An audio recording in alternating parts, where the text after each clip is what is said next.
Duna, 18 años con los sonidos de tu mundo. Son las 10 de la mañana con 4 minutos. ¿Cómo están? Buenos días. Bienvenidos a esta transmisión especial de Radio Duna. La segunda de la semana porque partimos la semana con debates temáticos. Ustedes lo han podido saber todos los días lunes. Y esta semana en particular, el día martes, estuvimos con algunos de los candidatos a senador por Santiago Oriente. Hoy día jueves nos toca saludar a 4 de los candidatos que van por Santiago Poniente. Están junto a nosotros acá Andrés Salaman, Guido Girardi, Alberto Undurraga y Pablo Salaquet. Señores, ¿cómo están? Buenos días. Muy buenos días. Saludo también a mi compañera y la presento igual que el otro día, la directora de esta casa radial, Connie Stilicic. ¿Cómo estás, Connie? Buenos días. ¿Cómo está, Rodrigo? Primero que nada, bienvenidos a ustedes 4, muchas gracias por venir. Ojalá la experiencia sea equivalente a la que tuvimos el martes con los 4 candidatos que vinieron por Santiago Oriente, que fue una muy buena conversación. Hubo harto debate, harta confrontación de ideas en un ánimo súper constructivo. La invitación es exactamente esa misma. Cronómetro, vamos a tratar de evitarlo. Para eso el llamado a la conciencia a ustedes de que las intervenciones sean lo más reducidas posible. Ahora, si se empiezan a exceder, vvamos a tener aquí a alguien que le haga señas, obviamente. Una guillotina. ¿Ah? No, se va a prender una luz roja. Claro, pero la idea es que la equidad cruce en el debate. Vamos a tener preguntas generales, les explicaba recién a ustedes, lo explico al aire también para que la gente entienda un poco la lógica, la mecánica del debate. Preguntas generales que van a ir respondiendo ustedes con posibilidad de cruces y de contrapreguntas nuestras también. Algunas preguntas que van a ir dirigidas a duplas, no necesariamente las obvias. Vamos a tratar de hacer algunos cruces nosotros ahí también. Y los vamos a poner en situaciones hipotéticas de trabajo parlamentario también, para saber cómo se comportarían frente a determinadas iniciativas que son de interés de la gente. Tenemos breve párrafo de biografías de ustedes, pero además también la invitación para que la gente entre a duna.cl, donde hay un presi, un interactivo con la información de las candidaturas de Alamán, Girardi, Undurraga y Salaquet. No solo la cosa biográfica, sino que también la programática y información de campaña de interés. Ya, nos vamos de inmediato saludando a Andrés Salaman, ex diputado, ex senador, ex ministro y ex precandidato presidencial. Nació en Santiago el 7 de febrero del 56, abogado y profesor. Inició su trayectoria política en 1972 como candidato a la Federación de Estudiantes Secundarios de Santiago y en 1987 participó en la fundación del Partido Renovación Nacional, de la cual fue incluso presidente. Su sueño de llegar a la moneda se vio truncado el pasado 30 de junio cuando perdió las elecciones primarias. Hoy por hoy quiere volver al Senado. Don Andrés Salaman, buenos días. Buenos días. Don Guido Girardi nació el 24 de enero del 61, padre de 4 hijos, casado, deportista, amante de la fotografía. En las vacaciones recorre el país en casa rodante, dicen sus datos. Entró a la Facultad de Medicina de la Chile en el año 80. El 92 y el 93 fue director del Servicio de Salud Metropolitano del Ambiente. Su llegada al Congreso fue el año 94, cuando obtuvo el 48% de los votos como diputado para el periodo hasta el 98. Y el 2006 postula al Senado por Santiago Poniente, obtiene la primera mayoría, más de 400.000 votos, y desplazó a su compañero de lista, Andrés Saldívar. Aspira a mantener su cupo senatorial. Senador Girardi, bienvenido. Hola, ¿cómo están?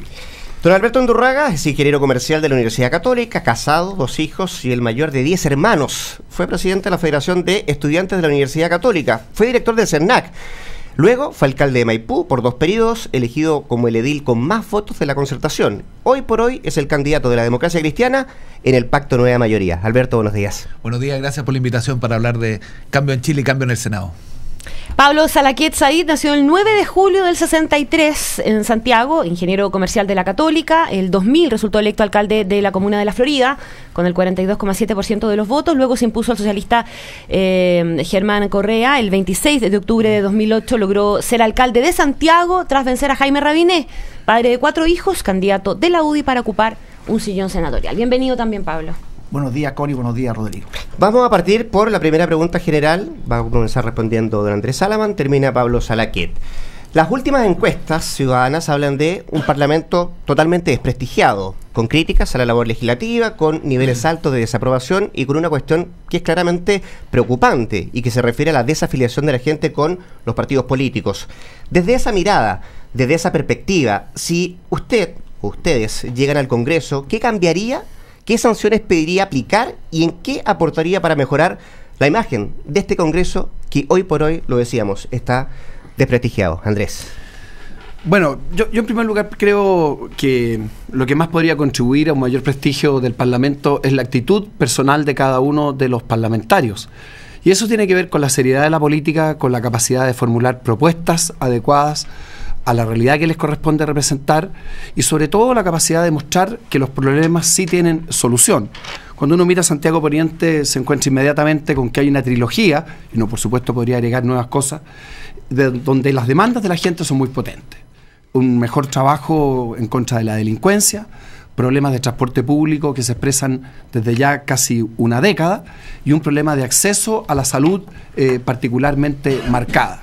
Y si yo tuviera que agregar algo, diría que la tarea para el Senado o para las personas que representen el Poniente en el próximo periodo parlamentario va a ser generar una ciudad que por sí misma sea un elemento de integración y de igualdad social. Si uno simplemente revisa cuál es la infraestructura, estoy pensando en caminos, estoy pensando en puentes, estoy pensando en consultorios, de lo que es Santiago Oriente, y particularmente las comunas del Barrio Alto, y las compara con aquellas comunas del sector Santiago Poniente propiamente tal, uno ve casi dos países. Por lo tanto, yo creo que las instituciones se mejoran respetándolas y se mejora cuando las personas individualmente hacen un esfuerzo en la dirección que estoy señalando. Senador Girardi. Bueno, yo pienso que estos temas son complejos porque son planetarios, ocurren en todas las sociedades del mundo, el descrédito a la política. Y creo que hay un divorcio entre la política y la sociedad. Creo que los ciudadanos han tenido expectativas de cambios en Chile por parte de la política, que la política no ha realizado. Creo que, por ejemplo, nosotros, la ciudadanía terminó con la dictadura de Pinochet para hacer una transición, pero para también construir una sociedad más igualitaria. Creo que la Concertación fue exitosa en una parte de la transición, pero también la Concertación abandonó el proyecto histórico de la igualdad, del cambio, de los derechos, de restablecer el derecho a la educación, a la salud, el derecho al agua, de luchar contra los abusos de la AFP, los abusos laborales. Y creo que además del abandono justamente a este proyecto histórico, porque hubo un acomodo, hubo una obstrucción dentro de la propia Concertación de visiones conservadoras que suponían a estos cambios, a la reforma tributaria, a una reforma constitucional profunda, además un divorcio de los movimientos sociales. De hecho, en la última elección con Frey terminamos siendo cuestionados por el Colegio de Profesores, por los gremios, por las organizaciones mapuche, por los ambientalistas que habían sido los aliados históricos de esta coalición.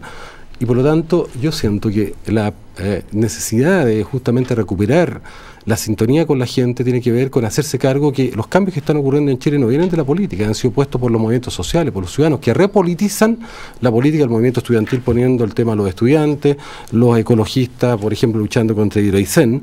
Y por lo tanto, para mí, los cambios profundos y verdaderos es la derrota de la visión conservadora, la derrota de los conservadores que justamente han obstruido los cambios, y creo que aquí el gran debate tiene que centrarse en la renovación y en las nuevas ideas. ¿Y cuáles son las nuevas ideas? Que son aquellas que son mayoritarias en Chile, aquellas que hicieron que Bachelet ganara la primaria dentro de la Concertación, y una derrota de las visiones conservadoras dentro del mundo progresista. Entonces, yo siento que evidentemente se necesita cambio en Chile hacia una visión más progresista y cambio en el Senado hacia un Senado más progresista que sea capaz justamente de interpretar estas demandas, estos anhelos, estos sueños de cambio que tiene la sociedad chilena. Alberto, la misma pregunta, y usted cuando saludó dijo, estamos acá para conversar y debatir a propósito de cambiar nuestro país y cambiar el Senado. Me imagino que tiene bien claro qué es lo que hay que hacer para ayudar a mejorar la imagen del Parlamento. Así es, esa encuesta que está en la pregunta refleja que Chile cambió la ciudadanía, cambia la tecnología, cambia los medios de comunicación, falta que cambie la política y los políticos. Y eso es lo que nos expresa la gente en cada uno de los lugares, en San Bernardo, en Quilicura, en Maipú, en Recoleta, en Santiago Centro, en Melipilla. En cada uno de los lugares que cambia la política y los políticos. La política, centrarnos en terminar con la desigualdad, y se puede, una ley de ciudades justas, se puede, una desigualdad territorial, todo lo que está en el programa de Michelle Bachelet, lo que apunta a educación con gratuidad, a mejorar la salud, a igual pega, igual paga, en fin, el conjunto de normas, el conjunto de leyes para terminar con la desigualdad. Pero también digo cambiar los políticos. Cambiar los políticos, la gente nos exige cambio a los políticos, y ahí hay cambio importante en el Senado. Yo estoy proponiendo algunas cosas. Primero, rebaja en el sueldo parlamentario, rebaja en la dieta parlamentaria, lo he planteado, aquello me parece que tiene que estar en la línea de una cantidad de sueldos mínimos. Segundo, y eso es distinto a lo que ha hecho el Senado últimamente, particularmente Guido Girardi, que apuntó a aumentar en 2 millones de pesos las asignaciones parlamentarias. Yo creo que eso la gente lo percibe como un abuso. Entonces, ahí rebaja en la dieta parlamentaria, uno. Segundo, límite a la reelección. Tiene que haber límite a la reelección. Yo por voluntad propia estuve solo 2 periodos en Maipú, me parece que tiene que haber límite a la reelección, y tercero, permanentemente en terreno. Pablo Salaquet. Bueno, agradezco esta pregunta porque es lo que toda la gente te dice en terreno, y esa es la desafección que hay con la política. Esa desafección parte porque después de ganar, muchos, no digo todos, nunca más aparecen en terreno. Y la gente no les cree. Me lo decían ayer, ¿no? Los clubes de adulto mayor de Quilicura, lo mismo me decían en Maipú. Porque uno ya nunca más van, porque no escuchan, porque pasan por la altura. Alguna me decía, no sé si su candidato es de altura. ¿Qué es de altura? Nos mira para abajo. No, viene acá a buscar los votos y nunca más, ¿no? O porque hay algunos que cuando le ofrecen un mejor cargo dejan el cargo, o sea, son elegidos senadores y después se van a ministros de todos los lados. La candidata presidencial, Evelyn Matei. Y tú y Pablo Longueira, sí, y muchos, sí, muchos, sí. Pero es que me da mucha risa eso. No, porque todos, muchos, pero es que eso no se hace, porque cuando a ti la gente te elige, mira, mi puesta en mi vida siempre he sido coherente. Si a mí me eligen, yo llego hasta el final con lo que me eligen. Porque la gente asume un compromiso contigo, tú nunca la puedes dejar votada. ¿No? También aquí hablan de las nuevas ideas, si las ideas no son nuevas. Sí, no déjalo que termine. Las ideas no son nuevas. Miren, ¿quiénes? Yo también hablo del límite a la reelección, algunos ya llevan 2, después pierden y quieren volver. Yo digo lo siguiente, ahora dicen mejores pensiones. Los que fuimos alcaldes, ¿por qué no dijeron? Algunos sí lo dijeron, pero otros no. ¿Por qué hablan ahora que podíamos hacer salud con un per cápita que en mi época como alcalde partió en 2.400 pesos para que pudiéramos dar salud de calidad al mes? Ahora estamos en 3.200, si es imposible. Entonces, tantos temas hablan de transporte público, cambiemos. ¿Por qué no lo dijeron antes? ¿Por qué lo dicen en campaña? Todo lo queremos decir, pero algunos tuvieron esa oportunidad. Entonces, algunos, en el fondo también hay que saber perder en la vida. En la vida, la gente que está tiene que saber ganar y perder. Y hay algunos que no saben perder. Entonces, esas cosas son las que marcan y a la gente le molesta y se desafecta a los políticos. Ha habido acá un par de emplazamientos directos, Sí, una mención indirecta, pero que él se puso el sombrero solo, digamos. Y la otra, Si a Andrés le llegó, pero yo no lo dije por él. A mí me da mucha risa el comentario que ha hecho Pablo. Él tiene una obsesión en esto de las críticas y es básicamente a partir de criticarme a mí por haber asumido el cargo de ministro de Defensa, termina criticando a su candidata presidencial. Esta es de las pocas cosas, o sea, de las que no cosas, es la suya, porque es de la alianza, ya. y todo el mundo sabe, y todo el mundo sabe que si yo no hubiera estado porque Renovación Nacional la apoyara, en definitiva no sería la candidata de toda la coalición. Pero yo considero muy absurdo y muy incoherente el sobretexto de criticar a una persona que está en la misma contienda, terminar criticando a la propia candidata presidencial, porque lo que ha dicho aquí Pablo Salaquet es que Evelyn Matei abandonó a los electores de la cuarta región. Entonces, sobre texto de atacarme a mí, termina atacando a su candidata presidencial. Es verdaderamente muy absurdo. Déjenme preguntarles algo. Es muy absurdo. Que tiene que ver con eso, porque estamos hablando de mejorar cosas en el Senado. ¿Ustedes eliminarían la posibilidad de que los ministros de que los senadores se vayan a ministros? Sí, porque mira, la gente está desafectada a los políticos, la gente quiere que el compromiso se cumpla. Y otra cosa muy, muy importante.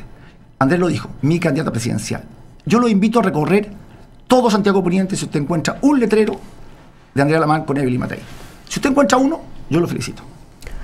Alberto Andorraga hablaba a propósito de la asignación parlamentaria. Lo mencionó usted como que fue uno de los yo creo que estos días. Yo tengo entendido que esto fue aprobado por un comité externo, pero bien, alabado por los senadores. ¿Qué tiene que decir a eso? Esto es muy importante porque esta no es una iniciativa mía. Se crea un consejo de asignaciones parlamentarias justamente cuando hay varios parlamentarios que son acusados de situaciones complejas, como por ejemplo hacer depósito en sus propias cuentas. Y el senador Frei Novoa crea en esta comisión de asesoría parlamentaria, que tiene un presidente que es Vittorio Corvo, que fue presidente del Banco Central, una persona muy prestigiada, que está dirigida por un demócrata cristiano, que es Sergio Páez, justamente para que nunca más el Senado tenga que asignar los recursos. Antes de esta comisión, el Senado disponía de los recursos y los asignaba. Y a partir de esta comisión por ley tiene el mandato de asignar los recursos. Y de hecho a los diputados le quitaron todas las atribuciones. Antes el personal era contratado por los senadores, hoy día no. Antes las por oficina eran contratadas por los senadores, hoy día no. Las contrata el Senado y los recursos son manejados por el Senado y no le toca un solo peso a los senadores salvo su dieta. Entonces, aquí lo que hubo es que el Consejo de Asignación estableció un criterio de asignaciones para oficina, donde los que lideraron esto fueron Josaín Sabaj y Andrés Saldívar, fundamentalmente, como grandes promotores. Esto se aprobó en la Comisión de Régimen, que conoce muy bien Andrés, y entonces Yo creo que ese es el tema. Entonces, ¿pero está bien o no está bien mira, que haya esos aumentos de asignaciones? Porque eso está disociado con lo que la gente... Yo creo que lo que es importante es clarificar, porque a veces es legítima la crítica que puede hacer Alberto, que él podría haber rebajado el sueldo cuando también fue alcalde, pero yo creo que el punto no es ese. El punto es que quede claro que aquí no hay un peso al bolsillo de los senadores, que esto es recursos que administra el Senado, que no pasan por los senadores y que van fundamentalmente al trabajo parlamentario de oficina, que es una comisión externa, que es una comisión de personas muy prestigiadas, y que antes de esto los propios senadores asignaban los recursos y eso nunca más... Y ahora es un ente externo, Alberto. Sí. Para cerrar el tema. Uno de los problemas que tiene estar tantos años en el Parlamento,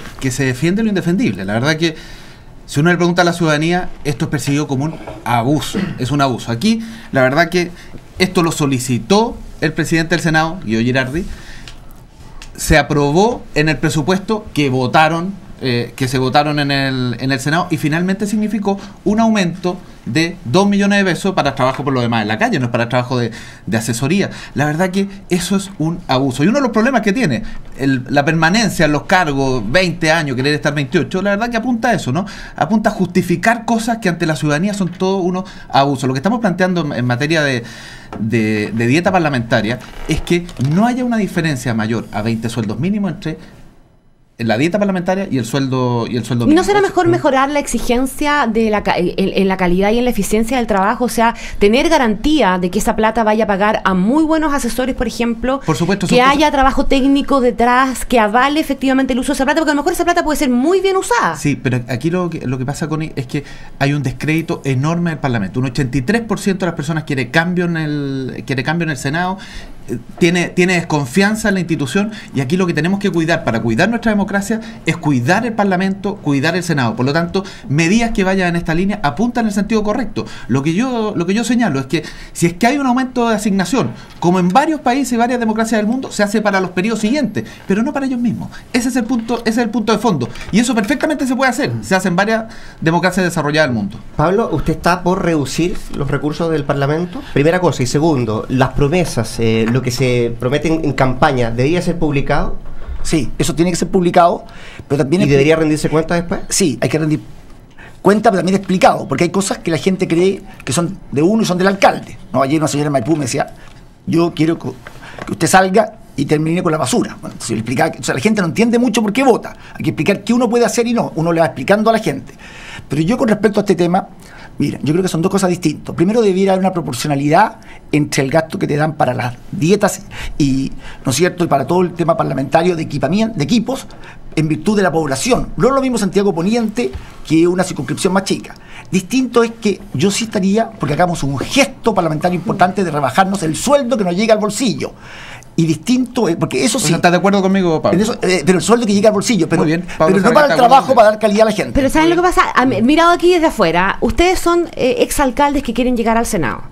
Aquí hay un senador y uno que viene de salida, digamos, y que pretende volver. Es que me gustaría el contraste entre lo deseable o lo prometible a partir de esto y la realidad concreta. ¿Es posible funcionar con un buen Senado con menos presupuesto?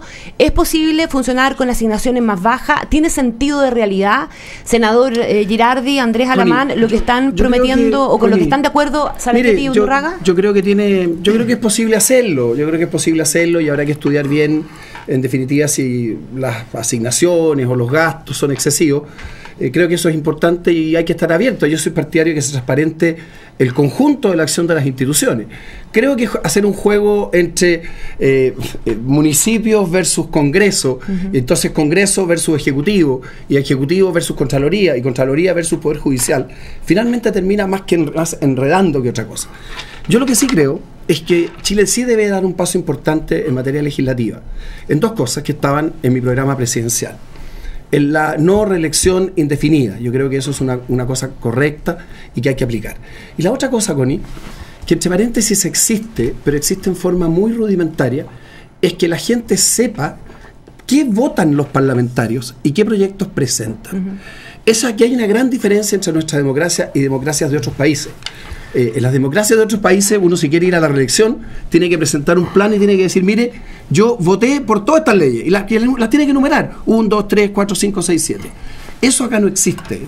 Hay muy poca, la palabra es como media inglesa, pero hay muy poca accountability. O sea, si uno le preguntan a la gente, oiga, el senador tal o el diputado cual, en esta ley específica, ¿cómo votó? La gente no sabe. ¿Por qué han pasado tantos años Perdón, sin que pero se en haga, eso quiero decir que senador concuerdo Girardi? con Andrea, plenamente. Sí, ¿Por qué han pasado aquí hay- tantos años sin que ese tipo de trabajo, que está en la lógica además del funcionamiento de un buen Congreso, se hagan? Usted fue presidente del Se ha Senado. avanzado en eso. Bueno, yo pienso que esta propia comisión, yo creo que hay que rebatir lo que señala Alberto. Estos recursos fueron solicitados justamente por el Senado, fueron asignados por la comisión.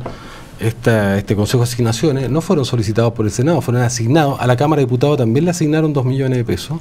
Y los mayores presionadores, por así decirlo, eran senadores democratistanos como José Sabaj. Yo muchas veces incluso tuve discrepancia con José Sabaj.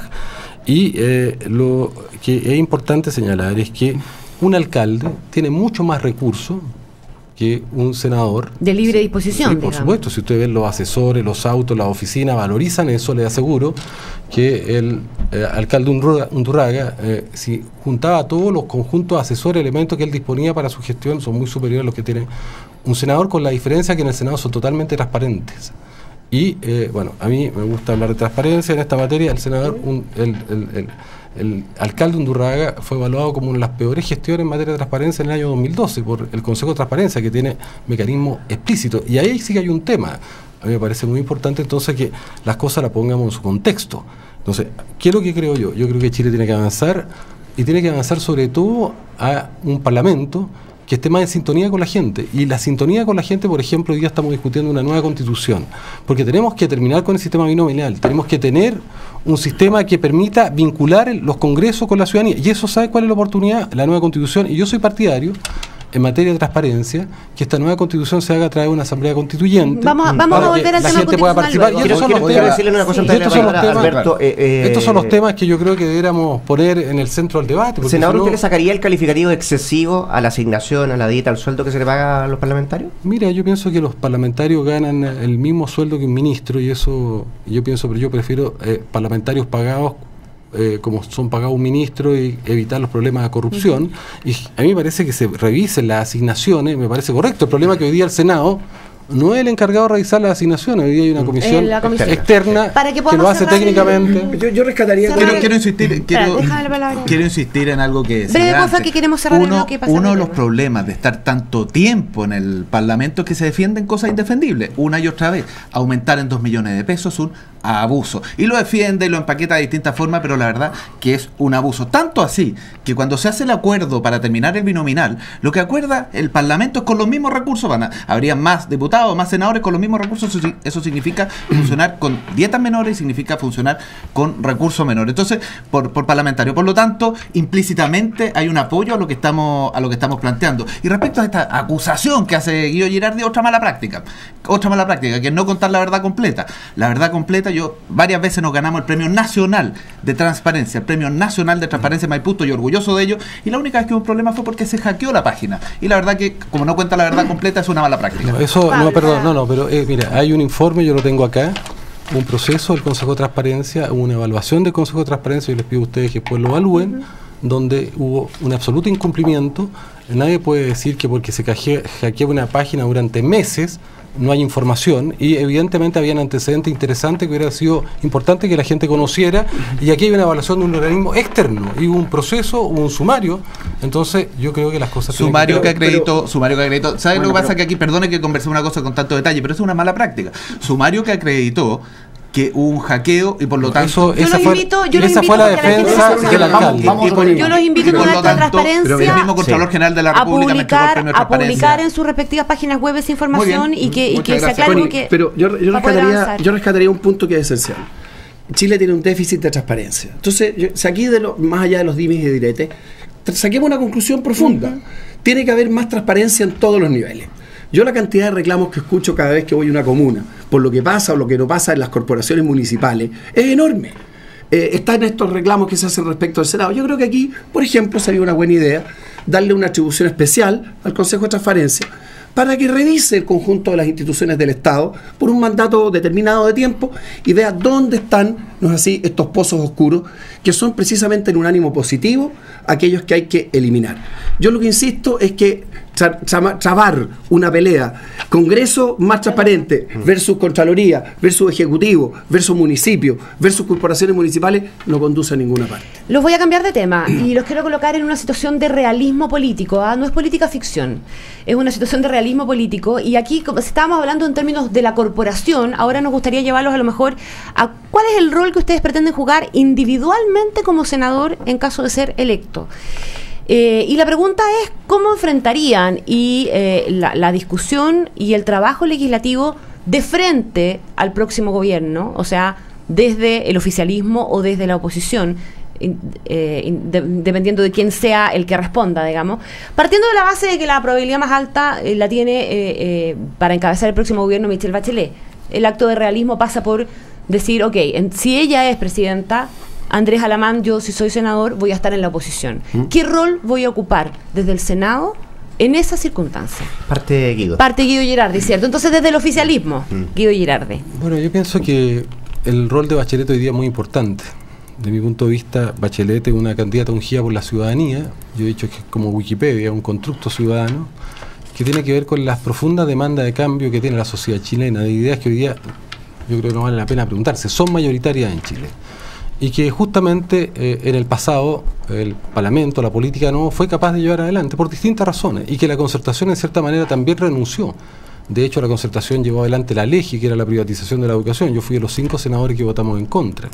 O llevó adelante proyectos como la nacionalización del mar, o no tuvo la fuerza para hacer una reforma tributaria, o para hacer un postnatal, o muchas otras ideas. Y ¿usted va a seguir en esa misma línea? Y por eso nosotros luchamos y fuimos disidentes, nos llamaban díscolos. Así es. Hoy día no vamos a ser díscolos. Lo van a seguir llamando díscolos. No somos díscolos, ¿sabe por qué? Porque las ideas que representa Bachelet, hoy día Bachelet es una reparación justamente a estos abandonos, a estas omisiones, a arriar las banderas, a abdicar en la defensa y en la lucha. Hay un reencuentro, el proyecto histórico del mundo progresista que lo lleva adelante Bachelet.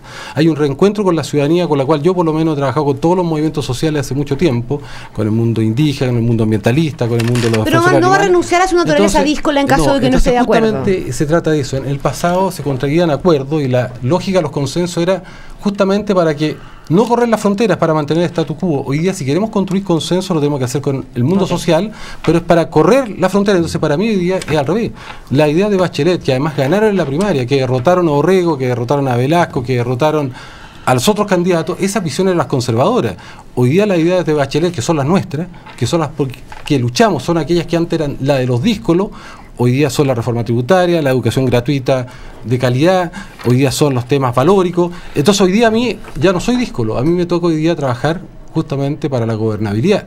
O sea, esa idea a mí me interesa hoy día que se abrochen, que se concreten, porque lo más dramático es esta idea que son mayoritarias en la sociedad chilena por la que nosotros luchamos en el pasado, no se transformaran hoy día en instrumentos de cambio real, y por lo tanto hoy día yo siento que mi tarea es más bien apostar a una gobernabilidad con el movimiento social para instalar estas ideas por las cuales hemos luchado, que ganaron en la primaria, que derrotaron las visiones conservadoras. Gracias, senador.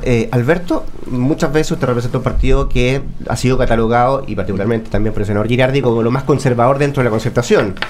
¿Va a ser conservador en el Parlamento, en el Senado, cuando tenga que votar en un eventual gobierno de Michelle Bachelet? Primero, ¿qué vamos a hacer en el Senado? En el Senado vamos a apoyar las distintas propuestas del gobierno de Michelle Bachelet, y una forma de apoyarlo es construir un acuerdo social, político y fiscal para terminar con la desigualdad social, porque tenemos que tener derechos garantizados, derechos que finalmente financia el Estado, no solo que se declaran en la Constitución. Por eso es importante la educación con gratuidad, por eso es importante avanzar con más infraestructura hospitalaria en el sector poniente, por ejemplo, en el sur, en Wimpaine, en la zona norte, en la zona de Quintana Normal, mayor infraestructura hospitalaria. Por eso es importante una ley que apunta igual pega, igual paga en el caso de las mujeres. O sea, un acuerdo social, político y fiscal para terminar con la desigualdad. Primera cosa. Pero segundo, permanentemente en terreno. La verdad que si uno mira a los senadores de regiones, uno los mira con cierta envidia, ¿no? Como estando en Santiago, porque los senadores de regiones son presentes y pasa algo y se juegan por su región,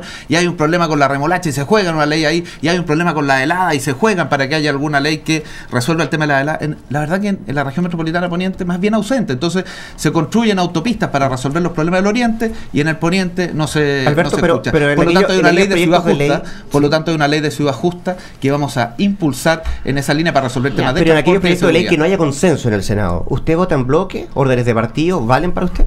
La verdad que yo comparto el programa de Michelle Bachelet totalmente, estoy contento con ese programa, estamos apoyando ese programa, lo estamos impulsando durante la campaña, estamos trabajando con confianza, sin confiarse, con confianza para ganar en primera vuelta, pero sin confiarse, hay que hacer el esfuerzo final, y la verdad que quiero convencer, quizás algunos de mi propio partido, ¿no?, que pueden tener algunas dificultades, convencerlo a sumarse a este programa que es un programa que le va a hacer mucho bien a Chile. Pablo Salaquet, ¿cómo se para como senador frente al eventual gobierno de Michelle Bachelet en su trabajo desde el Senado? Bueno, cuando uno piensa ser senador, se instala tal como uno ha sido en la vida, ¿no? Ciudadano de terreno, y tanto orientado a los temas que a mí más me han preocupado en la vida. Primero, la educación, pero la educación desde el punto de vista de la calidad, en primer lugar, desde el prekinder hasta la media técnico profesional y también en la superior, y gratuidad para todos aquellos que no puedan pagar.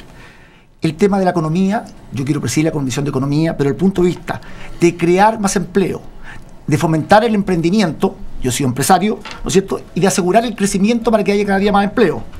El tema de la seguridad, temas que uno ha trabajado, me ha tocado tener una beca fuera de Chile, y quiero apoyar. Bueno, pero usted se está refiriendo a las iniciativas parlamentarias. La pregunta es cómo se para como senador también frente muy sencillo, al como gobierno. Senador frente al gobierno, como senador ciudadano, que voy a fomentar proyectos en aras de la gente, los temas que a mí me preocupan, y fiscalizar todo aquello que no esté. No tengo, y segundo, llegar a grandes acuerdos. La vida me ha enseñado a mí, ¿no?, como alcalde, fui vicepresidente de la Asociación Chilena de Municipalidades y presidente de la Comisión de Educación, que teníamos que ponernos de acuerdo en educación, con miradas distintas, porque los chilenos no pueden seguir esperando. Aquí se viene hablando de la revolución de la educación, pero resulta que han habido 3 comisiones, la Comisión Brunner, la Comisión Bachelet, la Comisión Piñera, y los grandes cambios nunca nos ponemos de acuerdo. De la carrera profesional docente, que se retarda años y años, ¿no es cierto?, el aumento de la subvención, etcétera. Lo mismo, esto de la segunda a la vencida, se lo vengo escuchando a todos los últimos candidatos en seguridad. Y vamos como la 10ª a la vencida, la gente sale y sale a la puerta giratoria, todos hablan, nadie cree. Y por último también tener una posición clara frente a los temas, ¿no?, temas tributarios, el tema del binominal. Yo tengo una posición muy clara. Yo creo que hay que cambiar el binominal, pero no estoy de acuerdo en aumentar los parlamentarios. Andrés Alamán. A ver, en forma bien telegráfica, asumiendo un eventual gobierno de Michelle Bachelet, yo creo que lo primero uno es definirse. Yo voy a ser un opositor democrático y a lo menos me voy a oponer a 3 cosas que creo que son muy malas para el país. Me creo que la Asamblea Constituyente es un pésimo camino, sin embargo estoy abierto a buscar todas las reformas de la Constitución que se requieran. En segundo lugar, voy a estar en contra del alza de los impuestos, porque realmente creo que esto va a ser un golpe mortal al empleo, al emprendimiento y a las pymes. Y en tercer lugar, voy a defender la educación particular subvencionada, que hoy día le da educación a más del 50% de los alumnos. ¿Qué voy a hacer además? Voy a tener mis propias iniciativas. Yo he planteado una ley que llamo la portabilidad de deudas de las tarjetas de crédito. Yo he sido una persona que, más allá de quien cometa los abusos, siempre he estado en contra de los abusos que se cometen en materia financiera. Y tengo un proyecto de ley que ya enuncié en mi campaña presidencial para que la gente deje de ser objeto de abuso en el marco de las tarjetas de crédito. Un tema ciudadano, porque aquí muchos hablan de los temas ciudadanos, pero ¿cuáles son? La ley de protección animal, por ejemplo, creo que lleva tramitándose 7 años. Yo soy el autor, Andrea, así que no me quiero. Por eso, pero oye, si yo cuando quiero decir algo lo digo directamente a las personas, pero convendrás conmigo, porque yo trabajé también en esa ley, que es completamente absurdo que no tengamos un sistema de tenencia responsable, no tengamos un sistema de esterilización masiva. Esto es un tema que a mí me importa. Creo que hay que mejorar mucho todo lo que tiene que ver con el crédito universitario y hay que trabajar en acuerdos en materia de delincuencia, acuerdos en materia de energía y acuerdos en materia de mejor ciudad. Creo que esa trilogía de qué es lo que uno va a defender, porque vamos a estar en la minoría si gana Michelle Bachelet, ¿dónde vamos a buscar acuerdos? ¿Y qué vamos a proponer en concreto, en forma individual? Es la manera de pararse en la cancha cuando uno es parlamentario. Gracias, Andrés. Vamos a hacer un alto en el sentido de que paramos las preguntas generales, pasamos a las preguntas por duplas, y en esta oportunidad me voy a quedar con Alberto Undurraga y con Pablo Salaquet, porque no lo vivieron y a lo mejor les va a tocar vivirlo si es que efectivamente llegan al Parlamento. ¿Cómo habrían votado, tanto usted, señor Undurraga, como Pablo, la acusación constitucional contra Yasna Proboste y contra Harald Beyer? Alberto. La verdad que yo habría eximido a Yanna Proboste, habría votado en contra de la acusación constitucional y habría votado a favor de la acusación constitucional contra Harald Breyer. Pablo Salaquet. Bueno, justamente lo contrario.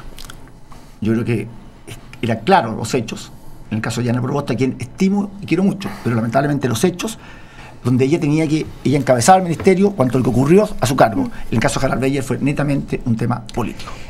Una pregunta para Girardi y para Alamand. Sus contrincantes, en este caso, que tienen la coincidencia, ¿verdad?, de nuevo, lo reitero, de venir del mundo de las municipalidades. Y no sé cuánto en edad ser más jóvenes, ¿ah? Hay algunos años de diferencia, pero no me parece que sea el gran tema, la diferencia de edad, ¿ah? En definitiva. Andrea Alamand es más viejo de esta mesa. La pregunta es, tanto Salaquet como... Si yo soy el más viejo, voy a hacer una frase que usó Reagan. ¿Qué? No voy a aprovechar mi experiencia. Tanto Salaquet como Undurraga han insistido mucho en que ustedes dos son de la vieja guardia, son de la mega, de la ¿cuál fue la palabra que ocupó Pablo? De la metapolítica, de la política antigua, de la manera vieja de hacer las cosas, aludiendo... No, yo no hablo de personas, hablo para algunos. Está bien, pero aquí los sombreros se los ponen fáciles, entonces se entiende cuando el discurso apunta a alguien. Básicamente apelan a la renovación y lo que quieren decir es que ustedes son estilos antiguos y lejanos de hacer política. ¿Qué responden específicamente a eso? Yo no creo que mi estilo de hacer política sea lejano para nada. La gente me vio, por ejemplo, en cómo actué en una circunstancia tan difícil como es Juan Fernández, donde demostré con claridad que uno puede actuar con transparencia y con cercanía, poniéndose en el corazón de la gente que está sufriendo sin andar voceándolo todos los días. Acabo de salir de una candidatura primaria donde obtuve un 48% de los votos, donde gané en el 53 de las 80 comunas más pobres del país. Por lo tanto, yo siento que tengo una cercanía directa con las personas, no lo ando proclamando todo el día, y creo que en definitiva esto es como los buenos equipos de fútbol. Si uno ve, y lamento que haya perdido la Católica ayer, aunque fue un partidazo, ¿no? Si uno ve un buen equipo de fútbol, uno tiene gente con experiencia, tiene gente con juventud. Entonces plantear la política como un juego entre los viejos y los jóvenes me parece que es en definitiva poco serio. Guido, ¿está de acuerdo con...? También hubo una indirecta hacia usted respecto de la lejanía y la ausencia del terreno. ¿Importa tanto estar en el terreno? ¿O a lo mejor hay que hacer ver que quizá el Senado es un trabajo político de otra naturaleza? Es que yo creo que son cosas mixtas y yo pienso que a mí me ha tocado participar en grandes innovaciones de la política. Yo creo que fui el primero que habló de medio ambiente en Chile, que trabajó con las organizaciones sociales, que organizamos las acciones contra Mururoa, que hemos paralizado proyectos como Hidroaicén, que hemos participado mano a mano con el movimiento social, o sea, siempre de abajo para arriba. Creo que en los temas de derechos de los consumidores, energía, en los temas valóricos, yo soy uno de los impulsores de la píldora del día después, el aborto terapéutico. Yo creo que son justamente los temas que hoy día están instalados en la sociedad, son los temas de la modernidad, son las visiones conservadoras las que han sido derrotadas. Yo soy presidente de la Comisión del Futuro, hemos hecho 2 congresos del futuro con premios Nobel, trabajamos con la Academia de Ciencia, estamos trabajando con las principales organizaciones de energía a nivel mundial en los temas de futuro. Por lo tanto, evidentemente, yo creo que yo comparto con lo de Andrés, se requiere experiencia porque necesitamos cambios profundos, responsables y gobernables, pero necesitamos instalarnos en los debates del siglo XXI. Y yo pienso que son las ideas las que tienen que renovarse, con experiencia. Era pregunta por dupla, sí. Pero podemos... Sí, 5 segundos. Sí, yo solamente quiero decir algo, que en Santiago Poniente, posiblemente el patio trasero de Santiago para muchos, en la primaria Pablo Longueira ganó en 22 de las 31 comunas. Y por eso no es bueno decir lo que ha dicho Andrés, hay que saber perder en la vida. Tal cuando a mí me ganó Carolina Toá y nadie esperaba que me ganara, hay que saber reconocer. Pablo Longueira ganó algunos sí esperamos. Bueno, Pablo. pero la encuesta decía otra cosa. Pero lo que quiero decir es lo siguiente. Pablo Longueira, con solo 2 meses ganó bien. Nunca me va a gustar, más aún por lo que él está pasando, que reduzcan ese triunfo. Creo que eso es lo que hace mal a la política. Estamos en esta transmisión especial de Radio Duna con el debate por Santiago Poniente, la circunscripción, podríamos decirlo, más grande del país, con más de 2.600.000 votantes que van a ser clave en lo que se viene el próximo 17 de noviembre. Señores, volvemos a la pregunta general, va a partir respondiendo Alberto Undurraga, que tiene que ver con una cuestión más general del Estado, de lo que tiene que hacer el Estado chileno de aquí en el futuro y los próximos 4 años. Empresa estatal versus empresa privada. ¿Cuánto de Estado, Alberto, y cuánto de mercado para los desafíos que tiene nuestra sociedad de aquí en adelante? Mira, mercado en aquellos lugares donde funciona bien, pero Estado en todos los que sea necesario, y en esto no hay que tener prejuicios. La verdad que si uno mira hacia atrás, y aquí es un tema generacional también, en ambos bloques políticos hay gente con mucho prejuicio respecto al Estado, respecto al mercado. Hay áreas en que funciona bien el mercado y que bueno porque dinamiza, genera crecimiento y genera empleo. Pero hay muchas áreas donde se requiere más Estado. Particularmente, deja plantear uno, energía. En energía no puede ser que lo tengamos entregado al mercado. No puede ser que tengamos entregado todo lo energía al mercado. Necesitamos una empresa nacional de energía. Deja plantear otra área. En educación.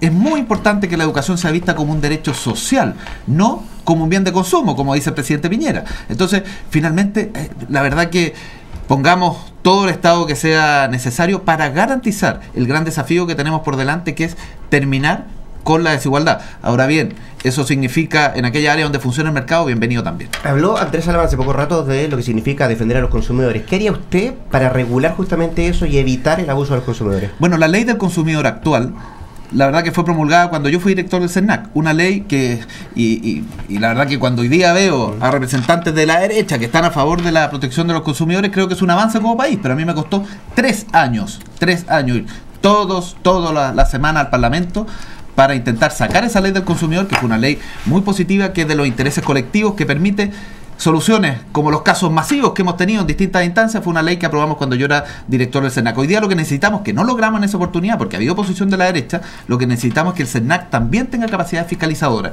Ese es un paso que necesitamos hoy día. Más ¿Esa ley de la cual usted habla no da el ancho actualmente? La ley fue un gran avance, porque antes los casos eran uno por uno.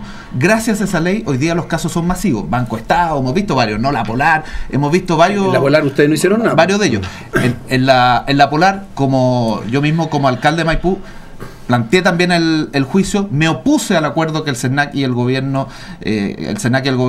tomaron con la Polar. Lamentablemente el juez le hizo caso al CERNAC, me opuse porque 15.000 pesos para cada uno de los afectados me parecía el colmo. Así que la verdad que yo creo que el paso que sigue hoy día, así como en mi tiempo cuando fui director del CERNAC, impulsamos esa ley del consumidor, logramos un cambio sustantivo. Hoy día lo que necesitamos es un CERNAC con más dientes, ¿no? que tenga la capacidad fiscalizadora. Don Pablo Salaquet, ¿cuánto Estado y cuánto mercado? Y a lo mejor podemos responder al tiro esta otro, que es parte de lo mismo. ¿Qué áreas de lo público estaría usted dispuesto a darle una mayor participación a los privados? ¿Qué áreas abriría de lo público para que entren los privados? Siempre se ha tratado de colocar como un conflicto el tema Estado y el tema privado. Yo creo que aquí hay campo para los dos y algunos campos que son netamente lo público y otros de lo privado. Yo creo la educación mixta, pero creo que la educación pública, privada debe ser de calidad. Y si hay gente que hoy día va a los particulares subvencionados porque la educación pública no es de calidad, cuando la educación pública sea de calidad, créanme que mucha menos gente va a ir al particular subvencionado. Creo que la salud, más que preocuparnos de las ISAPRES, que hay que regularla, hay que fiscalizarla y hay que cambiar la ley, completamente de acuerdo en cambiar la ley porque hay abusos, y eso sí estoy de acuerdo, hay que preocuparse de FONASA, que hoy día el 85% de los chilenos van a FONASA y no está dando el ancho FONASA en ningún sentido, ni desde la primaria hasta la atención hospitalaria. En el tema de la seguridad, este es un ámbito básicamente de lo público, ¿no es cierto? Y también el tema carcelario, el tema del Senama, todo el tema social es... Ya, pero yo te estaba preguntando al revés. ¿Qué áreas de lo público abriría a lo privado? Bueno, usted me está hablando por ejemplo, en lo público. Yo básicamente el tema energético, yo creo que básicamente el Estado puede jugar un rol en el tema transmisión. Claramente la carretera, ¿no?, de transmisión tiene que jugar un rol el Estado si queremos hacer proyectos como Hidroicén u otros, por dar un ejemplo, ¿no? Ahí el Estado tiene que jugar un rol, ¿no es cierto? El Estado, si fuese necesario, podría llegar a jugar un rol, si es que es bueno y se analiza que una FP estatal baje las comisiones, podría jugar un rol, pero no va a cambiar mucho. Los cambios son por otro lado, por la densidad de la cotización, etcétera. O sea, hay que ver dónde. ¿Ya?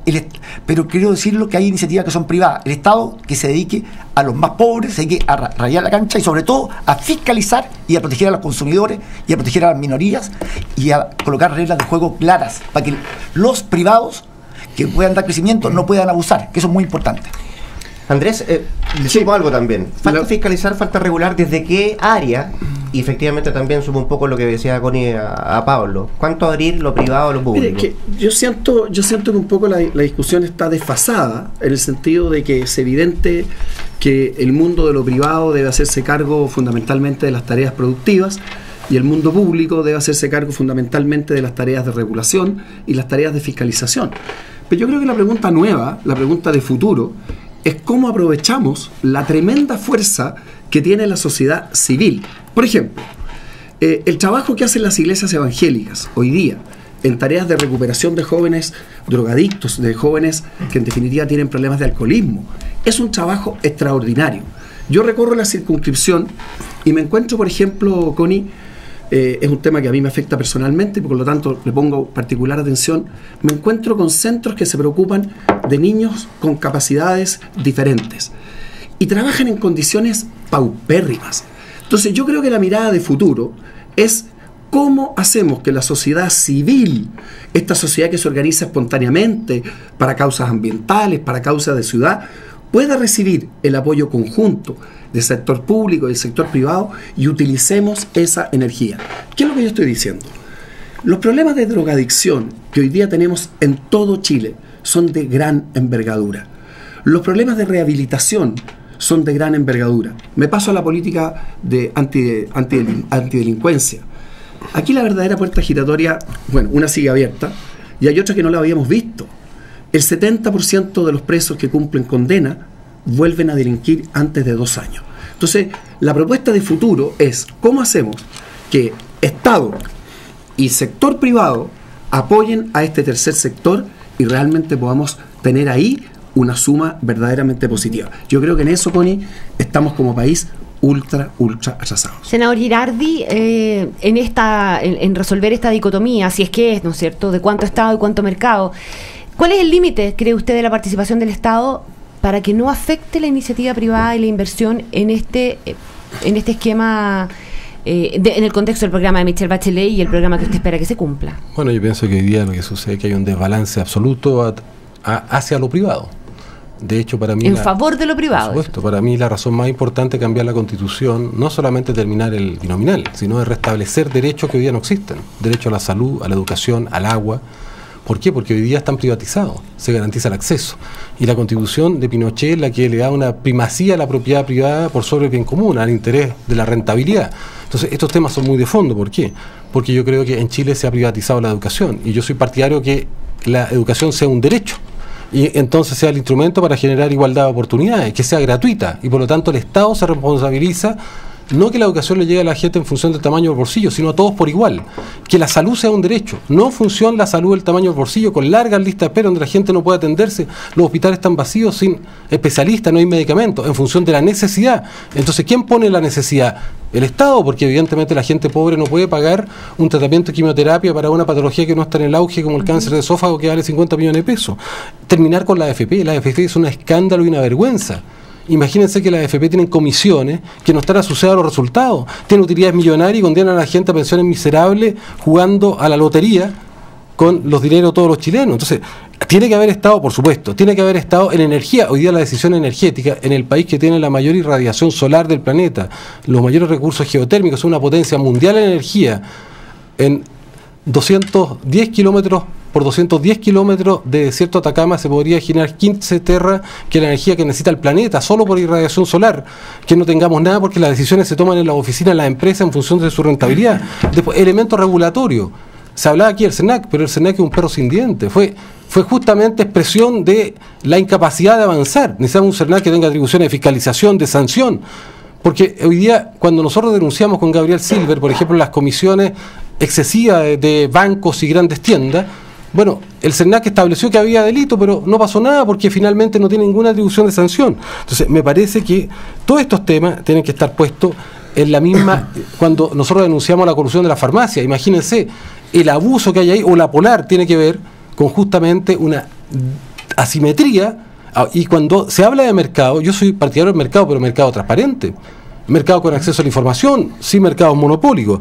Entonces, a mí me parece que estos temas son muy importantes y evidentemente la demanda de Chile, la necesidad de Chile es poder articular lo público y lo privado. Ningún país se ha desarrollado, cuando uno ve la experiencia sueca, escandinava, de países como que han tenido potencia en desarrollar, en usar la ciencia, la tecnología y la innovación. ¿Sabe lo que ha habido? Ha habido un mundo público equilibrado que a la par, donde el Estado participa en los diseños, se alinean los incentivos. Hoy día tenemos un proyecto país que no está en función del desarrollo. ¿Sabes por qué? Porque ni siquiera la educación está pensada en el proyecto país. ¿Sabes por qué? Porque no hay proyecto país. Hay proyectos de algunos dueños del país. Necesitamos un proyecto país y luego ordenar el desarrollo de la educación y todo en función de ese proyecto país. A propósito de esta discusión, y este es un ejercicio súper rápido y corto, si se discutiera cambiar el apellido de Estado subsidiario que hoy día tiene el Estado, que hoy día está definido en nuestra Constitución, en el marco de una reforma constitucional o de la instancia parlamentaria que sea, pero si a ustedes les tocara tomar esa definición, la respuesta es súper corta. ¿La cambiaría? ¿Y cuál sería la palabra? Pero primero expliquemos para que la gente nos siga qué es lo que es el Estado subsidiario. Eso es importante, sí, porque el Estado subsidiario es, en parte de lo que hemos escuchado, ¿verdad? Es el Estado que se hace cargo de reemplazar, de proveer en el contexto de una iniciativa privada que no funciona. No es eso. No, mucho más que el eso. Estado subsidiario implica que el Estado no se entromete en aquellas cosas que hacen mejor los particulares y asume plenamente aquellas donde los privados Entonces, no pueden. para que quede claro, el Estado subsidiario es, mire, donde los particulares lo hacen mejor, como es en el área productiva, usted ahí no se meta.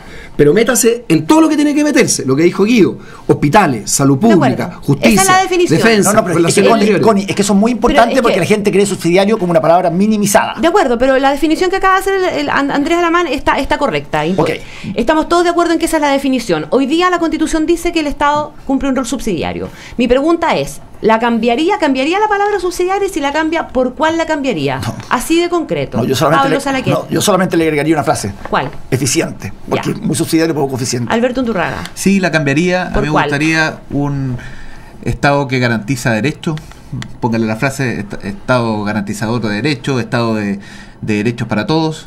Creo que ese es el foco fundamental del Estado, y aquí una diferencia con Andrés Alamán.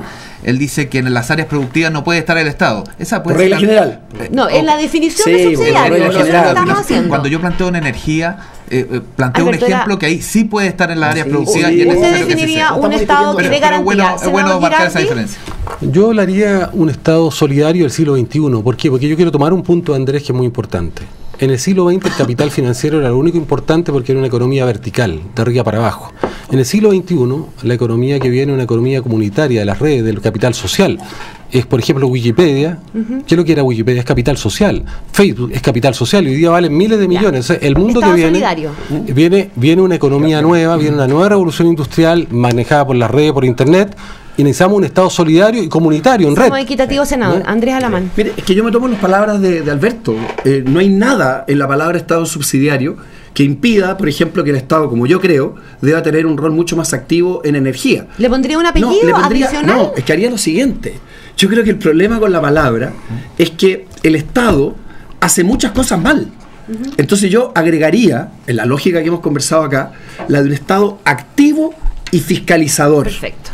Porque eso es lo que hace la diferencia. A mí no me importa la palabra subsidiaria, pero guacha queda mal. Es subsidiario, pero es activo y fiscalizador. Lo llevamos al mismo ejemplo y a la misma actividad. O sea, respuesta corta, se pueden elegir por una u otra. Desde su labor parlamentaria, si tuviera que escoger una herramienta para combatir la delincuencia, yo sé que pueden poner un calificativo más a la que ustedes escojan, pero una herramienta para combatir la delincuencia, ¿cuál escogería? ¿Prevención o represión? Partimos por aquí, Andrés. Agregaría rehabilitación. Esto es prevención, control y rehabilitación. ¿En qué estamos muy mal? En prevención y en rehabilitación. Senador Girardi. Es que son problemas sistémicos, como si tú dijeras que es más importante el hígado, el cerebro. Yo te digo, si falla el linfocito T, tú te mueres. Entonces yo estoy de acuerdo con lo que se dice acá. Un potente sistema de prevención, un muy potente sistema también de sanción y carcelario. Pero hoy día las cárceles son la escuela del crimen y no hay rehabilitación. O sea, ayer una mamá me decía: mire, mi hijo es drogadicto, ¿qué puede hacer? No puedo hacer nada. ¿Sabe por qué? Porque en Chile la rehabilitación debería estar en el auge para el tabaco y para todas las drogas, para que sea un derecho. Porque cada vez que sacamos a alguien de la droga o de la delincuencia, estamos recuperando a una persona. Entonces, estos temas son sistémicos y lo que pasa es que hay que invertir mucho más en educación, en calidad de vida, en áreas verdes, en deporte, en espacios recreativos, en dignidades. No se privilegia una respecto de la otra, sino que el conjunto del sistema. Alberto Unturraga. La verdad que estoy de acuerdo con el planteamiento que se ha hecho. Las dos son importantes, tanto prevención como rehabilitación, pero déjame plantear un aspecto distinto, que es justicia territorial. Justicia territorial. Si hablamos que las áreas verdes son importantes, Vitacura tiene 18 metros de áreas verdes por habitante, Cerro Navia tiene menos de un de un metro de áreas verdes por habitante. Justicia territorial. Si hablamos de carabineros, Lo Barnechea, la dehesa, tiene un carabinero por cada 400 habitantes. San Bernardo tiene un carabinero por cada 1000 habitantes. Pudahuelta por ahí cerca también. Entonces, justicia territorial en la distribución de carabineros, la distribución de espacios públicos, eso ayudaría mucho, pero mucho en el logro de mejores condiciones de seguridad. Me tocó hacerlo como alcalde en Maipú, hacer grandes parques, mejorar los espacios públicos, aumentar el número de carabineros. ¿Por qué no podemos llevar eso no solo a Maipú, sino que a las distintas comunas de Santiago Poniente? Pablo Salaquet. Aquí se ha dicho, esto es un tema sistémico de prevención, sanción, y primero rehabilitación y después sanción. El tema de prevención obviamente pasa por la educación, por la vivienda digna, por los programas sociales, deportivos, culturales para todos, para que realmente los jóvenes tengan oportunidades. ¿Qué decir la rehabilitación? Pero creo que hay que partir por algo en el cortísimo plazo. Son todas importantes y hay que invertir mucho en prevención y rehabilitación, pero la gente está esperando, me lo dicen todos los días en la calle, la segunda es la vencida, no más. O sea, son las tres igual de importantes, si no, no funciona el cuerpo, pero una señal para la gente que está desesperada sería la segunda está la vencida para partir. Correcto, gracias Pablo. Seguimos en el mismo ejercicio. Si se votara hoy día el salario mínimo, ¿a quién le toca partir ahora? Alberto. A Guido. Senador Girardi, ¿usted estaría por votar, y respuesta corta, a favor de un salario de 250.000 pesos mensuales ahora? Absolutamente, porque ¿Considerando las condiciones económicas futuras? absolutamente, y es más, la Fundación Sol, que es una fundación que me parece muy interesante, ha estimado que el salario mínimo debiera ser cercano a los 300.000 pesos, si uno incluso lo estima respecto al nivel de desarrollo de Chile, al ingreso per cápita que tiene Chile en comparación con otros países. Nosotros estamos absolutamente por debajo del estándar internacional de la OCDE. Por lo tanto, un salario mínimo yo creo que apunta a la dignidad y debería acercarse a los 300.000 pesos. Alberto Undurraga. Totalmente de acuerdo, deberíamos acercarnos a los 300.000 pesos, y por lo tanto lo votaría favorablemente. Pero aquí hay una cosa adicional. En la economía en Chile en los últimos años el salario mínimo ha sido la variable de ajuste. Hay metas de inflación, hay metas de crecimiento, hay metas de empleo y no hay meta de salario mínimo. Es como lo que toca después, es como el ajuste de la economía. Claro, con ese esquema poco vamos a aumentar en salario mínimo. Lo que requerimos como país es ponernos metas de salario mínimo que no afecte el empleo, que no afecte la inflación, que no afecte el resto de la variable económica. ¿Se puede? Sí. En el gobierno de Patricio Aylwin se aumentó más del doble el salario mínimo, el país creció, el país le fue bien, por lo tanto, absolutamente de acuerdo con la pregunta. Pablo Salaquet. Miren, yo no voy a ser populista, por lo tanto no quiero caer en decir 250, 300, porque a mí me encantaría que fueran 350. Ese no es el tema. Ojalá lo máximo posible, pero con una condición, que ese máximo esté dado porque todos los jóvenes hoy día cesantes, que son muchos, todas las madres solteras, que son muchas, que no tienen la oportunidad de trabajar, más aún cuando sabemos que vienen épocas difíciles, vienen años más difíciles para Chile que lo hemos tenido, ¿no? El tema del cobre, un tema que está complejo, etcétera. Cuando tengan la oportunidad de entrar al mundo laboral, prefiero 2 personas trabajando en una familia que una sola por 250, prefiero 2 por 230. O sea, prefiero 2 personas, 2 ingresos para el hogar. Eso vale 460 versus 250, me quedo con 460. Andrea Alamán. Mira, yo creo que lo primero que hay que despejar el tema de fondo cuando se discute eso. Digamos las cosas como son. Hay gente que le gustaría que no hubiera salario mínimo. Y esa gente se ubica fundamentalmente en ciertos sectores de la derecha que creen que el salario mínimo afecta el empleo. Yo no creo eso. Yo creo que el salario mínimo es importante. Creo que, como aquí se ha señalado, nosotros debiéramos tener una escala y se ha propuesto un sistema automático para alzas en el salario mínimo. Yo creo que se puede ir más lejos. Yo no creo que se pueda saltar de lo que tenemos hoy día a 300.000 pesos de un año para otro, pero sí podemos hacer una escala en que en la medida que el país crezca y exista verdaderamente incentivos de emprendimiento, el salario mínimo vaya de la mano. Ahora, las cosas como son también. En el gobierno del presidente Piñera, el salario mínimo ha subido más y subió más que relativamente que en los gobiernos anteriores. Eso hay que tenerlo en cuenta. Lo pongo también en el ejercicio de que, y lo que dice la encuesta hoy por hoy, que lo más probable es que Michelle Bachelet gane la elección y sea la próxima presidenta del país. Se supone que el próximo domingo a las 11 de la mañana conocemos el programa concreto del posible gobierno de Michelle Bachelet. Y lo más probable es que en un eventual gobierno de ella se presente una iniciativa que avance justamente en el aborto terapéutico. Parto por usted, Alberto. ¿Cómo votaría usted y por qué? Yo votaría a favor, yo soy contrario al aborto como regla general, sin embargo creo que hay 3 casos que hay que despenalizar. ¿Y votaría a favor de los 3 casos? Exactamente, los 3 casos que hay que despenalizar: caso riesgo de vida de la madre, primer caso; segundo caso inviabilidad del feto; y tercer caso en el caso de violación. Me parece que es tremendamente injusto en esos 3 casos penalizar a las mujeres que cometen esos abortos. ¿Pablo? yo votaría en contra siempre. Primero porque el aborto terapéutico como tal, el riesgo de vida de la madre, eso es una falacia, no existe. Siempre que hay riesgo de vida de la madre, el doctor decide por la madre. Por tanto, zanjemos ese tema. Eso no es verdad. En el caso de violación, ese es un tema muy complejo, posiblemente. Es muy duro. Ahí hay que dar un apoyo muy grande. Pero al final es una vida humana. Por lo tanto, yo creo que ese niño no se le puede matar. Sí significa que si la madre no está capacitada, hay miles de personas que yo conozco que darían su vida por adoptar un niño y hay que apoyar desde el punto de vista del Estado con todo a esa mujer. Por eso yo estoy a favor de la vida en todos los casos. Andrés. No, mi posición ha sido conocida, yo soy contrario al aborto y creo que en esto lo que tenemos que hacer los candidatos, más que pretender convencer a todo el mundo, es dar a conocer sus propios puntos de vista. Yo tengo muy grabado un testimonio de una monja de la guerra de los Balcanes que fue objeto de una violación brutal, porque esa fue una guerra horrorosa, como son todas las guerras horrorosas. Y precisamente le preguntan a ella, no es así, una religiosa, entre paréntesis, de una edad bastante avanzada, por qué ella no hacía un aborto. Y su respuesta fue muy simple: porque yo no voy a cometer con este hijo que yo no he querido la misma atrocidad que cometieron conmigo. Cuando uno dice que está a favor del aborto en el caso de violación, lo que está diciendo es que quiere dejarle y quitarle la vida a un ser que está vivo, un ser inocente. Y yo creo que aquí hay que definirse. Uno no puede pretender en esto imponerle su punto de vista a nadie. Pero si uno dice, mire, yo estoy a favor de la vida, coincidiremos que en el caso de una violación, un caso extremo, hay un ser vivo inocente. Y los que son partidarios, como Alberto, como Claudio Rego, del aborto, en esos casos, está claro. Ellos consideran que ese niño entonces no merece vivir. No me parece. Yo, Girardi. Bueno, yo soy el autor de todos los proyectos que se han presentado, casi todo en el Congreso, y soy autor de proyectos que se votó en contra. Y valoro la postura de Alberto porque en el proyecto que yo presenté, que tenía estas 3 condiciones, toda la democracia cristiana votó en contra. Me parece que, bueno, que porque lo podamos convencer. Sí, salvo Jimena, tiene razón. Sí. Es importante. Entonces, ¿cuál es el tema acá? Yo pienso que yo estoy de acuerdo con lo que plantea Andrés, este derecho a decidir.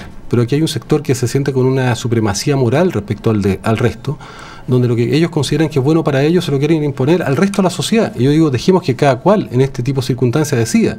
Porque aquí no hay una superioridad moral, no hay una dictadura moral. Hay una concepción de la vida, además, que uno puede poner en cuestión. De hecho, cuando una persona tiene una muerte encefálica, no tiene cerebro, está muerto su cerebro, yo autorizo que se extraigan los órganos. Entonces, les pongo el ejemplo. Un niñito que viene con una anencefalia sin cerebro, la mamá está obligada a tener que tener los 9 meses de embarazo sabiendo que ese niño no tiene cerebro y que va a nacer y va a morir, como ocurrió con Claudia, el caso que tuvimos esa controversia con Mañalich, que lo obligaron a tener embarazo, una niña de 12 años que es violada.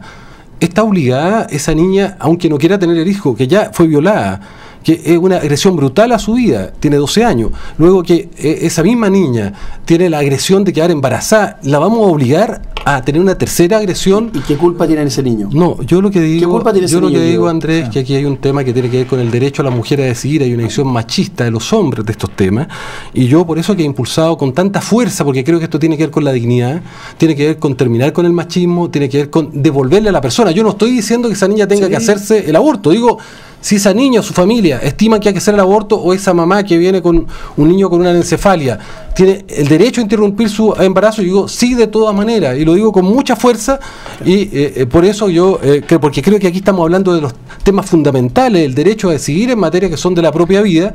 Yo lo que creo es que en cierta manera la visión más conservadora quiere imponernos al resto su mirada, que para ellos está bien, pero déjennos a nosotros decidir respecto a nuestros propios principios y valores. Pablo, sí, Andrés. Sí. No, es que, mira, yo no digo que la gente, uno no quiere quitarle el derecho a decir a nadie, pero aquí lo que están diciendo es que uno cuando vota te está poniendo una situación concreta de votar en el Parlamento. Y uno tiene que votar en conciencia. Entonces, si tus valores te dicen que para mí, como también lo ha dicho Andrés, el derecho a la vida es sagrado, porque esa guagua, ese feto en ese minuto es una persona, y que no estamos dispuestos a matar a ninguna persona, aunque no haya nacido todavía, eso también tienen que respetarnos. Nos colocan como conservadores, etcétera. No, es nuestro derecho en conciencia. Ahora, si el país se quiere dar otra cosa, es distinto. Pero a mí me gustaría que nos respetaran y que no nos colocaran en el sentido conservador. Son nuestros valores, y al final, ahora cada país tiene lo que su sociedad quiere darse, que eso es distinto. Pero uno no es malo ni bueno, no, uno tiene sus valores, Y dado esto que es blanco-negro, uno tiene que ser consecuente. No puede estar ahí a medias tintas, que sí, que acá. Andrés.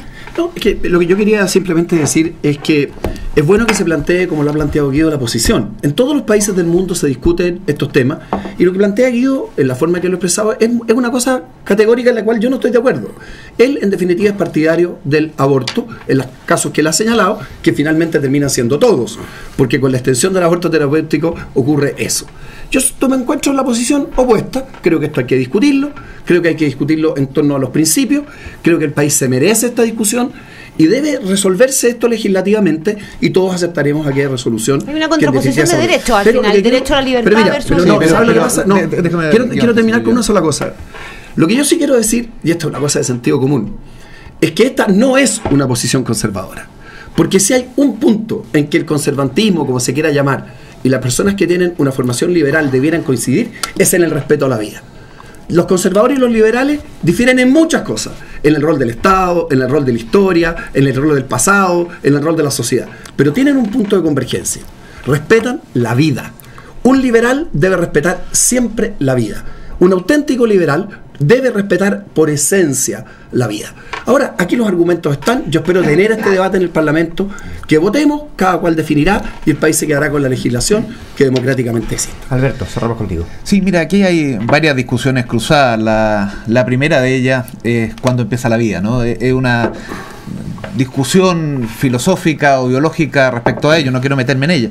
La segunda es la posición general respecto al aborto. Yo tengo una posición contraria en general respecto al aborto, pero me hago la pregunta: en estos tres casos, los casos de riesgo la vida de la madre, la vida, no la salud, porque cuando es la salud se abre, como dice Andrea, a cualquier otra cosa. Cuando es en riesgo la vida de la madre, en caso de inviabilidad del feto, o en caso de violación, además del dolor que pueda significar todo ello, ¿vamos a propugnar como Estado, como sociedad, que esa mujer vaya a la cárcel? A mí no me parece. Por eso creo que hay que despenalizar. Yo quiero ver esta discusión en el Congreso. No hay ninguna. No hay nadie en la cárcel por este delito. Ninguno. Pero yo quiero de todas maneras resaltar y reafirmar, no lo digo peyorativamente, que hay dos visiones, una conservadora y una progresista. Son debates mundiales.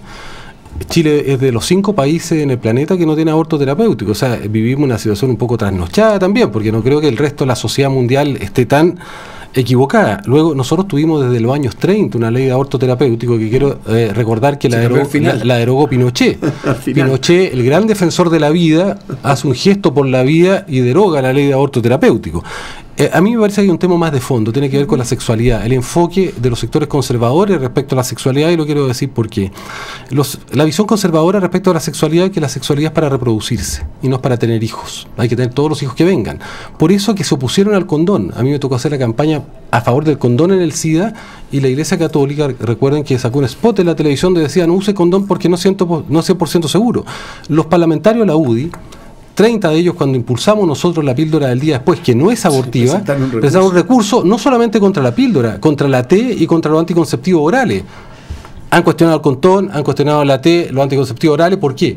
Porque tiene una concepción respecto a la sexualidad, y yo digo, la sexualidad hay que vivirla plenamente, de los actos más potentes del ser humano, Pablo, y por lo tanto esa sexualidad tiene que ser responsable, y para que sea responsable, porque los abortistas, ¿quiénes son? Los abortistas de verdad son aquellos que se oponen al condón, a la T, que se oponen a la píldora del día. ¿Por qué? Porque la gente va a tener relaciones sexuales. Ojalá los jóvenes usaran los mecanismos anticonceptivos, el condón, la T. Desde la perspectiva de la política pública, si tú estás en contra del aborto bajo cualquier circunstancia, ¿estás o no estás abierto a una difusión más masiva de ese tipo de herramientas de control de la natalidad o de campañas de educación sexual? Obviamente yo lo hice como alcalde. Es que no todo lo que vote la UDI tengo que votar yo. Yo muchas veces miré y le decía a gente que estaba en el Parlamento: yo soy quizás en ese sentido más abierto, por mi posición, no sé. Yo no tengo ningún problema y yo creo, de verdad, que la sexualidad es parte del amor y no siempre está dedicada a la reproducción. O sea, yo puedo entender que algunos crean eso. Creo que lo dicen, pero tampoco creo que lo practiquen. Así que la verdad es que yo pienso que la sexualidad es parte de una relación que te hace enriquecer, y en eso soy mucho más abierto que los que han votado. Hay algunos que votan y no sé si lo practican. Esta es una pregunta que puede tener un tinte un poquitito más político, si quieren, y está dirigida a las duplas de pacto.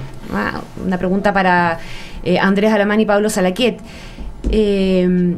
¿Es un fracaso, sería un fracaso que Sebastián Piñera no le endose el poder a un candidato de la alianza, Andrés? Por supuesto, sería un tremendo fracaso que después de 20 años en que con mucho esfuerzo llegamos a gobernar, en definitiva esto se transforme simplemente en un paréntesis y que incluso tengamos que, pues desde el punto de vista de las ideas, después de un gobierno realizador nuestro, tengamos que estar discutiendo estos temas. Al principio de este gobierno el tema de la Asamblea Constituyente no existía, el tema, Guido recordaba aquí, que él había estado en contra del acuerdo que hicimos para dejar atrás la LOCE, que defendía una educación para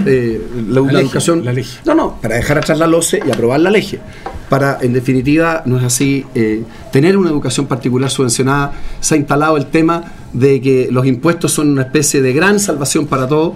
Yo creo que si nosotros nos va mal en esta elección, no hay ninguna duda que es un fracaso político y es también un fracaso electoral. ¿Y debe abrirse una etapa refundacional en la derecha? Mire, yo creo que tiene que haber una conversación muy profunda después del día 18 de noviembre.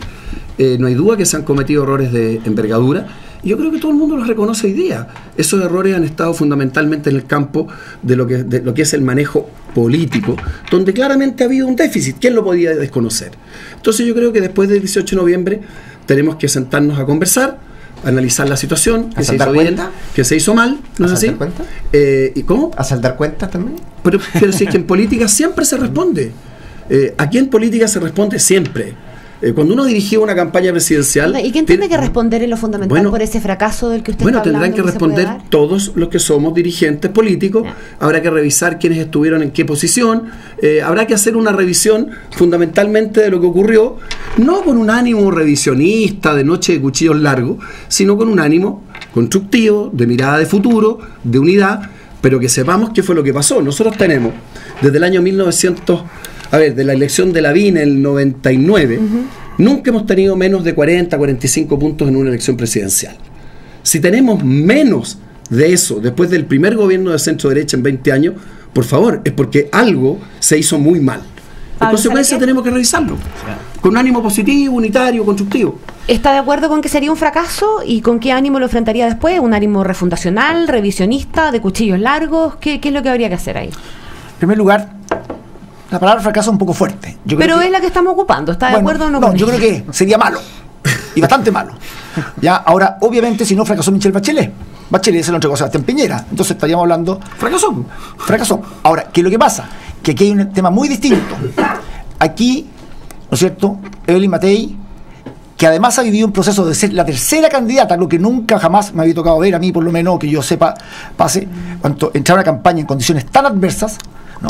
Enfrenta no básicamente a la concentración más al Partido Comunista o la nueva mayoría, como hoy día le llaman, sino enfrenta a Michelle Bachelet, fenómeno comunicacional. Porque si no fuera Michelle Bachelet, a cualquier otro le ganan. Entonces, que es muy importante decir... Ya, pero eso es mirar... No, pero es que no es menor... Es mirar al frente. La pregunta tiene que más que ver con una introspección. Ahora, la introspección. Primero, es un fracaso por muchas razones. Primero, porque no hemos tenido unidad en la alianza. Dos, porque obviamente, yo comparto eso sí con Andrés, el gobierno ha sido un gobierno que ha tenido logros, pero una muy mala comunicación política y manejo de crisis política. O sea, todo lo que es comunicación, saber enfrentar, saber comunicar, dar a conocer los resultados y también el manejo de crisis frente a los conflictos sociales no ha sido bueno. Y también porque hay muchos candidatos que no están jugados. A ver, veamos arriba, hoy día en el Oriente, Coto Sandón no está, Andrés no está. ¿Cuántos candidatos no están? ¿Cuántos candidatos se la juegan por Evelyn Matei? Esta es la campaña en que la candidata presidencial menos apoyo tiene. Entonces todos tienen que ser responsables de lo que pase, todos, como dijo Andrés, pero no para pasar cuchillo. No, es para revisionar. Como ha sido aludido, mire, yo creo que si hoy día Evelyn Matei es candidata de ambos partidos, es porque en definitiva yo me jugué a fondo en el Consejo General de Renovación Nacional para que fuera nominada candidata. Si yo no lo hubiera hecho, si hubiera hecho lo que hizo por ejemplo Andrés Velasco, que es decir, dejo a todo el mundo en libertad de acción, jamás habría sido la candidata. ¿Y se la está jugando a Concho ahora por ella en campaña? Andrés, ¿está jugando a Concho hoy día o no? A ver, la mejor forma que yo tengo de jugarme a fondo por la centro derecha es obtener, ¿no es así?, una gran votación en Santiago Poniente. Esa es mi forma de colaborar, es la forma más eficaz, es la forma más contundente. Yo no soy un analista de la campaña presidencial, ni me corresponde serlo. Y obviamente que si yo hubiera sido el candidato presidencial, habría hecho cosas muy distintas en ese campo. Pero por lo mismo, me abstengo y trabajo 10 horas al día para que le vaya bien a los candidatos de la Alianza, y la gente sabe quién es la candidata presidencial de la Alianza. Cuando se escriba esta historia, que se va a escribir... ¿Usted la va a escribir o no? No, capaz que lo haga. No, mira, es que yo también lo voy a escribir, porque para mí es muy duro ver que en el fondo, hoy día, en Santiago, la región metropolitana, Evelyn Matei solamente cuenta con 2 candidatos, Lorenz Goldborn en el oriente y Pablo Salaquet en el poniente. Eso no es verdad. Es verdad, porque mira, muchas veces en la mayoría de los autos no vas. Cuando vas, pon una cara que te cuesta que te sientes al lado. Se nota. Y sabes que, Andrés, en la vida hay una palabra que es muy importante: la lealtad y el trabajo en equipo. Eso es muy importante. No supiste perder ni con Lorenz Goldborn, mira, ni con Pablo Longueira. Ahora no se sabe ser equipo con Evelyn Matei. Esa es la trayectoria. Si jugando solo no se puede jugar. Es déjame, equipo. he sido aludido. Mira, muy aludido. He sido aludido y me parece completamente absurdo. El tema de Lorenz Goldborn, está claro quién fue la persona que en definitiva, no es así, resolvió cambiar su candidatura. En el caso de Pablo Longueira, mis primeras palabras fueron: reconozco plenamente la legitimidad del triunfo de Pablo Longueira.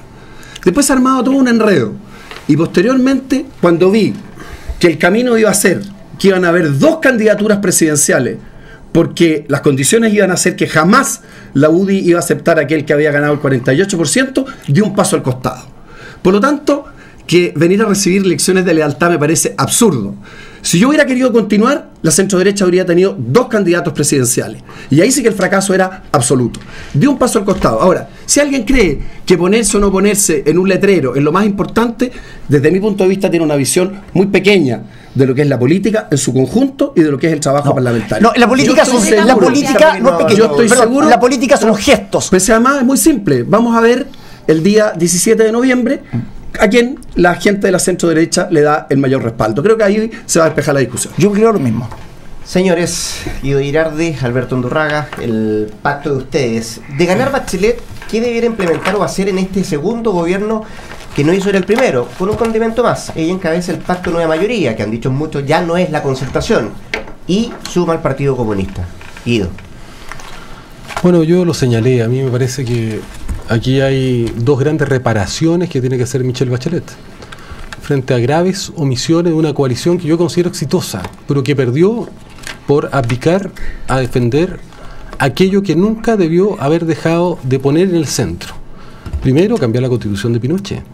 Yo creo que no puede ser que 40 años después del golpe militar sigamos viviendo con una Constitución que se hizo a sangre y fuego, que se hizo en tiempo de violación de derechos humanos. No está en la medida de los 100 primeros días el cambio de la Constitución, Guido, y bueno, eso ya partimos decepcionando eventualmente. No, lo que pasa es que los 100 primeros días son los 100 primeros días, son cosas prácticas. Pero la reforma constitucional es un eje del programa Bachelet. Ahí hay una discusión. Nueva constitución.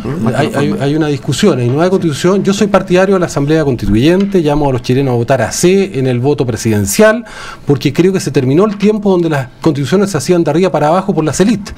Esta misma ciudadanía que tuvo la capacidad, el coraje de poner los temas de la salud, de la educación gratuita, de las regiones, del medio ambiente, que politizó la política cuando la Concertación y la política abdica de esos temas, tiene para mí legitimidad para poner esos temas. En segundo lugar, ¿es la reforma constitucional? Es la reforma constitucional, es la gratuidad de la educación, un segundo gran tema, porque Chile tiene que volver a hacer de la educación un derecho y un instrumento para igualdad de oportunidad. Hoy día la educación es el gran instrumento de segregación para generar un apartheid, donde los niños de la dehesa nunca se van a encontrar en su vida con un niño de Cerro Navia.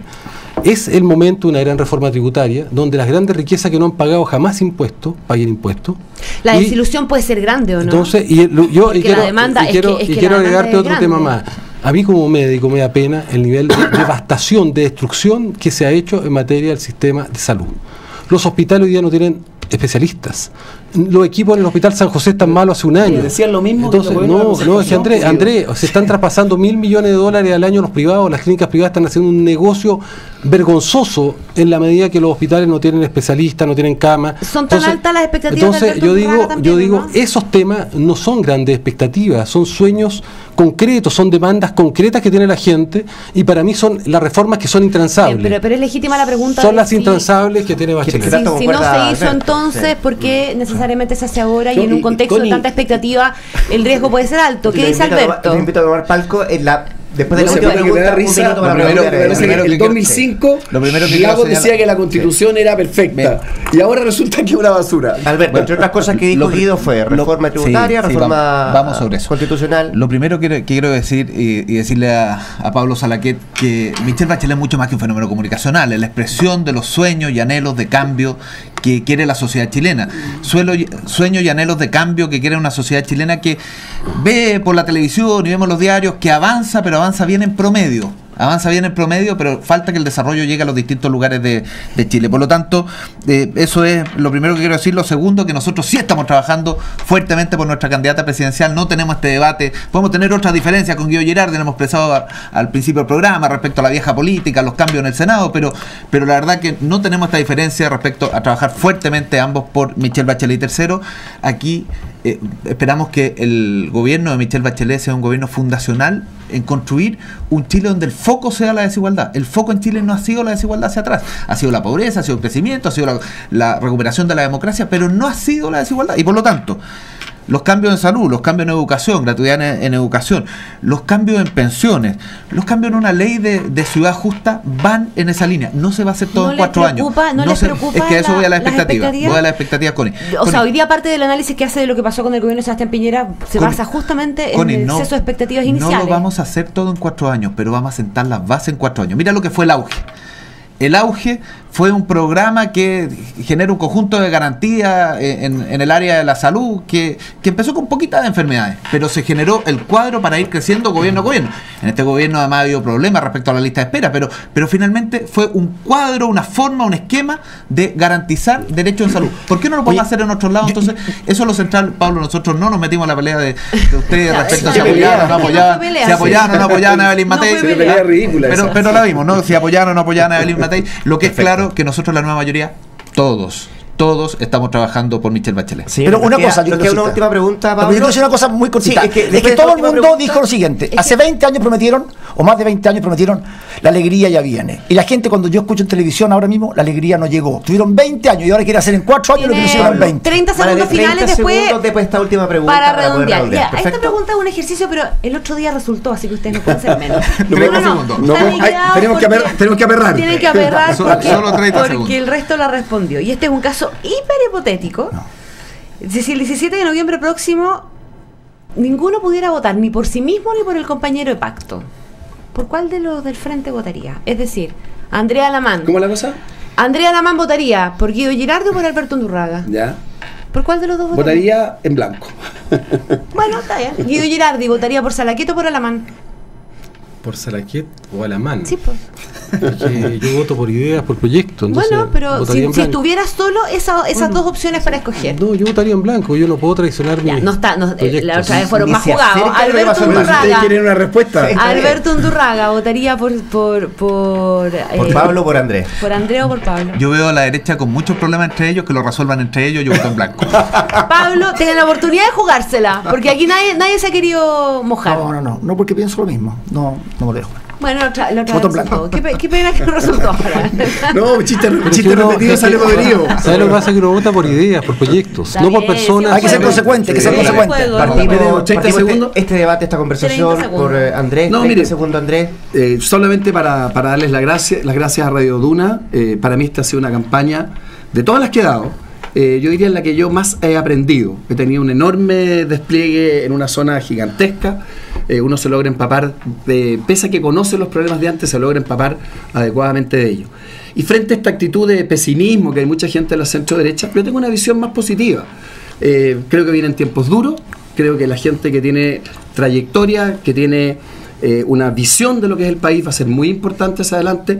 Ustedes me han visto, yo he planteado una campaña en términos positivos, nunca me refiero a mi contendor salvo cuando soy aludido directamente, ni siquiera me hago cargo de algunas expresiones que son bastante fuertes. Tengo una visión unitaria de lo que viene y creo que la centro derecha en Chile tiene todavía mucho que aportar. Gracias, Andrés. Guido.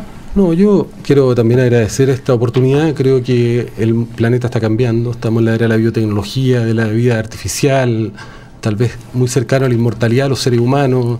Están ocurriendo cambios que son a una velocidad que yo creo que no estamos computando y necesitamos también incorporar la ciencia, la educación, gobernar el futuro. pero tenemos los pendientes del siglo XX, que son estas tremendas desigualdades. Y yo por lo menos he luchado durante muchos años para que en Chile se puedan avanzar en esta materia, para que podamos correr la frontera en el campo del futuro, pero también de las desigualdades de salud, de educación, de sistemas de seguridad social, territoriales. Y entonces, a mí me parece que es muy importante que estas ideas nuestras, que en el pasado fueron cuestionadas, porque dentro de nuestro mundo hubo también visiones conservadoras que las obstaculizaron, que hoy día son mayoritarias. Perfecto. A mí me interesa, dado que las levanta Michelle Bachelet, ser un senador que acompaña a Bachelet, ¿para qué? Para una nueva constitución, una asamblea constituyente, terminar con la AFP, luchar contra los abusos de la ISAPRE, reponer la educación en salud y en educación, y un tema Y puntual, ya como un minuto. Y todo en 4 años. un puntito, y además reponer el derecho a los animales, porque es un proyecto que yo presenté, que está a punto de salir de la Cámara de Diputados, el tema Va a tener de el la voto tenencia del senador, responsable, además, que sale el para que senador. Andrés, Justo en eso, ya para que 7 Andrés, años. para que Alberto. Andrés, no, es un proyecto que presentamos hace menos tiempo y está a punto de salir. Gracias, Guido. Alberto, 30 segundos. Los mismos 30 de Guido, entonces. Sí, por supuesto. Trate de que sean los 30 para que cumpla con lo prometido. No, muy bien, la verdad que agradecer a Radio Duna esta invitación. Y así como las personas tenemos en nuestra vida momentos especiales, momentos que nos generan alegría, momentos que nos marcan, momentos que a veces nos generan dolor, los países también tienen momentos especiales. Y hoy día estamos viviendo un momento especial como país, un momento que puede generar una inflexión en nuestro grado de desarrollo, de hacer de Chile de verdad un país igualitario, de hacer de Chile de verdad un país donde los derechos sean respetados para todos y todas, hacer un país donde el desarrollo pueda llegar a la casa de cada uno de ellos. Por eso estamos trabajando con Michelle Bachelet con confianza, pero sin confiarse, para cambiar Chile y trabajar también para cambiar el Senado. Chile cambió, lo que falta es cambiar la política y los políticos, en eso estamos trabajando. Gracias, Alberto. Pablo. Bueno, agradezco la invitación a Radio Duna. Quisiera decir que esta campaña me ha servido una vez más y más profundamente para ver el Chile real, Santiago Poniente, para algunos el patio trasero Santiago, esta realidad, esta desigualdad que hay en muchos temas, y por tanto me da toda la fuerza necesaria, que nace a la muerte de mi madre a los 17 años, para jugarme a fondo en el mundo social, al ver que la gente merece, de corazón, una salud pública y una educación pública de calidad, no solamente gratuita, de calidad, que merece vivir en paz, que no hay seguridad, el microtráfico, que merece de verdad los adultos mayores una política pública, no solamente eliminar el 7% ya, que merece, ¿no es cierto?, aumentar las pensiones, entre otras cosas, que merece un transporte público digno y fomentar la microempresa. Y por eso estoy jugado, porque lo he hecho desde joven, en terreno, y doy todo de mí, en mi corazón y por mis valores. Andrés, Guido, Alberto, Pablo, 1.000.000 de gracias por haber estado acá, No, darse el muchas tiempo de venir a gracias a conversar, a ustedes. debatir en Radio Duna, a nuestros auditores, agradecerles también y ojalá que hayan quedado bien informados. La suerte para ustedes también el próximo 17 de noviembre. Los dejamos con música, ¿ven? Los Suena dejamos bien. con Bárbara música. Espejo, nos juntamos a la 1 en la edición central de Noticias. Y en Duna. el audio de este debate va a estar disponible en un ratito más en nuestra página web. Gracias. Muchas gracias. ¿ah? Muchas gracias. Buenos días.